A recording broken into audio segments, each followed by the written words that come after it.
Finally, nagamit ko na sa court ang Dawn Issue 6. Sa sobrang kapit, para kang matatapilok pero mas malupit kaya ito sa Harden Volume 8 at AE1. Tara, check natin. Ito si Kuya Jogs. At ito ang Adidas Dawn Issue 6. Sapatos ni Donovan Mitchell.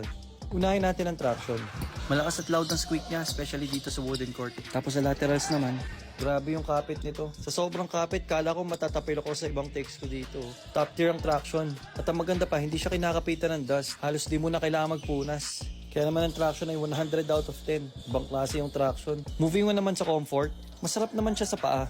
Maganda yung impact protection niya. Di ko lang ganong ramdam dun sa harapan ng sapatos. And very stable naman yung paa ko. Ito yung sinasabing fits like a glove. At nagustuhan ko na magaan to. Mas magaan pa siya sa Volume 8 at AE1. Pero solid din yung comfort ha. Medyo stiff nga lang sa una. Kaya bibigyan ko ng 9 out of 10 ang comfort. At moving on naman sa court feels. Medyo nanibago ako sa stiffness nito. Kailangan mo pa i-break in. Pero after ilang takbo masasanay ka rin. Hindi siya low to the ground.